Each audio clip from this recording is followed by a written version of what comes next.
Welcome back to Happening Now. And a brand new Gallup poll shows voter confidence in the electoral process dropping significantly just in the past month, with a decline among Republicans especially notable. Take a look at this. The numbers of Republicans who say the process is working as it should, falling 11 points in March to only 30%. So what does this mean for the presidential race? Well, let's bring in our political panel. Tony Sayegh is a Republican strategist and executive vice president of Jamestown Associates. Emily Tish Sussman is the campaign director for the Center for American Progress Action Fund. Thank you both for being with us. We appreciate it. Tony, I'll start with you. I mean, the big question here is, what does this election mean for moderate voters? I talked to a friend yesterday. She's long been involved with the Republican Party, and I said, who are you voting for?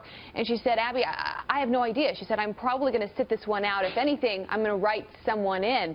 And she's certainly not the only one here. Well, look, on both sides, we are likely to see as the nominees of both the Republican and Democratic Party two candidates that most Americans don't trust. Most Americans don't personally even like, with real flaws, not kind of hidden flaws that we figure out once we elect them. I mean, in the case of Hillary Clinton, pathologically considered as dishonest, has 2 criminal investigations by the FBI into her conduct, both through the Clinton Foundation and the servers. And with Donald Trump, if we were going to be fair, look, he's given us some low water marks in the primary process thus far. He's taken the conversation into a place that I don't think a lot of people who've traditionally been involved with politics are comfortable. That being said, the difference is Donald Trump has the opportunity now, and whether or not it manifests in the general, we'll see. It certainly has in the primary, to expand the base of voters. So when you've seen in Virginia, Florida, Ohio, key swing states, participation from Republican Party almost nearly double in some cases, it's largely because a new wave of voters are getting engaged, largely because of Donald Trump, and on the Democrat side, Bernie Sanders to a lesser effect. Yeah, and Emily, we often talk about, this frustration among moderate Republicans right now, but you look at the Democrats, a number of moderate Democrats are not thrilled about a potential Hillary Clinton nomination. You look at poll after poll that shows how much she is struggling when it comes to trustworthiness and honesty. So I think the winner that comes out of this general election is who can best capture this middle vote. The moderate vote, the independent vote, is absolutely key in this election. It will be on both sides. There's no question. I think that this really is the season of Trump. Look, he did what he does best. He dominated the media. He's done it in every single news cycle. And it's not like people feel medium about him. Like, nobody's not sure how they feel about Trump, right? Like, partisanship aside, what he has done is so polarizing. He has made some horrific, violent comments and encouraged violence at his gatherings. And it's terrible for the country. And Republicans are doing a lot of soul searching because they know this is not who they want to be their front runner leading the party. But I mean, without partisanship, nobody wants that.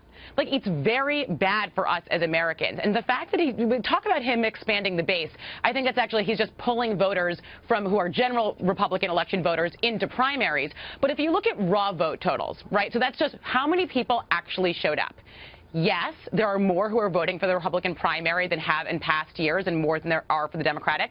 But it's because there's just as many people showing up to vote against him as there are voting for him. When you talk about raw numbers of how many people are actually showing up to the polls, Clinton actually beats every other candidate. More people have voted for her than any other candidate. Well, I love when I hear that line. Clinton's used it. Obviously, people who support her use it. She's in a two-person contest. Well, she's in a two-person contest. Well, if you allow me to complete my thought, it's because she's in a two-person contest, and mathematically, clearly, it's easier for her to get that, considering Republicans at one point had 17 candidates on the ballot. So, raw numbers aside, that's kind of a silly point. Well, Tony, that being said, I just want to make it clear. What Emily's talking about is very fair in the regard of analyzing this through the traditional prism of how we analyze elections. But Republicans did that for the primary. Analysts, commentators, we all made the same mistakes. We discounted the growth that he brought to this process. Lesser on the Democrat side with Sanders, but it exists there too. That growth is targeted toward an anger toward elites in the establishment on the Republican and Democrat side. If this is a Hillary Clinton, the poster child of the establishment elite, versus a Donald Trump, the newfound voice of populist, secular people in America who don't care about the definitions that we tend to care about, then I think he has a chance. Well, we will leave it. Guys, we're going to have to leave it there. I love this. This debate is exactly what people are talking about right now.